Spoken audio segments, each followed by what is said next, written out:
একটি হাদিসে এসেছে ইন্নাহা মুবারাকাতুন, ইন্নাহা তুআমু তুমিন, আরেক রিওয়ায়াতে আছে ওয়া শিফাউ সুকমিন। জমজমের পানিটা অত্যন্ত বরকতময়, বরকতওয়ালা পানি, বারাকা। কারো ক্ষুধা লাগলে এটা ক্ষুধা মিটিয়ে দেয় খাবার না থাকলে। জমজমের পানি খেলেও মানুষ থাকতে পারবে।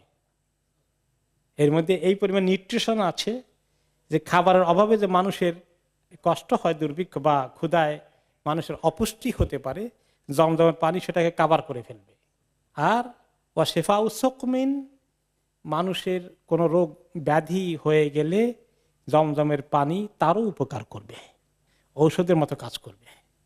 আগের হাদিসটি এসেছে সহিহ মুসলিমে, পরের হাদিসটি আসছে দারকুতনি, হাকিম, এবং হাদিসটি সহিহ। ইবনে আব্বাস রাদিয়াল্লাহু আনহুমা নবী করিম সাল্লাল্লাহু আলাইহি ওয়াসাল্লাম বর্ণনা করেছেন, মা উযামযাম লিমা শুরিবা লাহ, যে জমজমের পানি যে উদ্দেশ্যে পান করা হয় সেই উদ্দেশ্য হাসিল হয়। কি কি উদ্দেশ্যগুলো হতে পারে?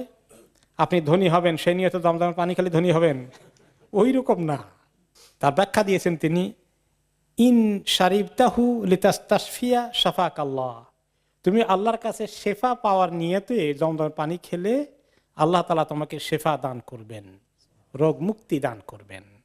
ওয়া ইন শারিবতাহু লাশাবাআকা লিশাবাইকা আশবাআকাল্লাহ, ক্ষুধা লেগেছে, তাহলে ক্ষুধা লেগেছে সেটা দূর করার জন্য যদি তুমি পানি খাও সেই নিয়তে যে আল্লাহ খাবার তো নাই, এখন জমজম পানি খাচ্ছি, আল্লাহ আমার যেন পেটের যে ক্ষুধার তাড়না আছে সেটা যেন কেটে যায়, মিটে যায়, তাহলে আল্লাহ তাআলা তোমাকে সেই রকম খাবার খেলে যেরকম তৃপ্তি হয় এরকম তৃপ্তি দান করবেন।